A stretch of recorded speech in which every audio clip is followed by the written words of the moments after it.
Howdy do y'all, this is John, and today we are talking about How to Make a Killing, a movie that came out a little while ago, first in theaters, but now on VOD. And then How to Make a Killing deals with this young man who is the heir to a huge fortune. However, his family has practically disowned him because his mother, despite being a member of this family, had him with a commoner, so to speak, and he is so far away from, being the direct heir that it's practically going to be literally impossible for him to get it.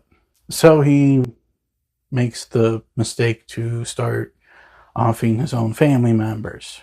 And thus we have a movie after mixing in with, romance issues and stuff. Now, first and foremost, what I like about the movie, Glenn Powell plays the lead character, and he's a very likable actor, as we all know. This role is slightly different. He's not playing the protagonist this time. He is, playing basically a villain who's the main character, and he is actually good at it. He's a mix of, a person who's very likable and down to earth, but also a complete a-hole because he's killing off his own family. That is an a-hole thing to do.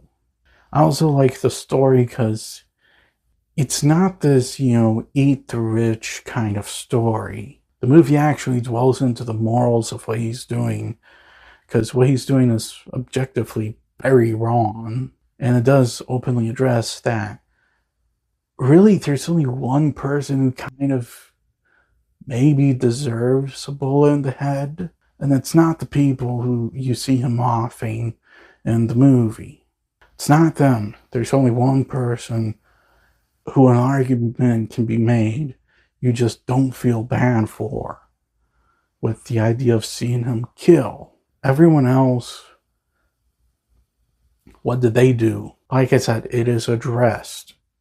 That, because some of these people, they openly depict are good people, especially his uncle, who is trying to help him out. One of the few family members actually actively trying to help him out. You do also kind of get his side of the issue, because he should be next in line. His mother is the daughter of the patriarch of the family. He should be next in line after the big guy croaks and his mom croaks. He's not. Mother completely disowned for having a child with a normal guy. It's also worth noting that despite the fact that this wasn't a very expensive movie, it does kind of feel more expensive. This movie was made by A24. They have a habit of doing that. I watched a movie they made a little while ago called Backrooms. Definitely felt a little more expensive than usual. One of their most famous movies, Ex Machina, won the Oscar for Best Special Effects, and it beat like $100 million mega giants with only, 15 million? I think this movie's budget's around the same as Ex Machina, and like I said, it feels more expensive than it actually does. And I don't know if it's the fact that there's some big names in the film that help. Like, of course, there's Glenn Powell, but you also have Ed Harris, Margaret Qualley. They're not, unknowns by any stretch of the imagination. I've always liked that, seeing small movies look and feel more expensive than they were. And another thing worth noting is that really this movie's kind of a tragedy, really, because he's in this good relationship with this one girl, and you actually like it, but when all of the stuff is going down, you see it fracture that relationship. I'm not going to get into any spoilers, but stuff happens, and you just feel sorry for the guy, even though he's doing these horrible things. And it's because of this one redeeming quality that he has, the love he has for this one woman, and everything just fracturing this relationship. However, I should also address some issues they have with the film. First and foremost, this is a dark comedy.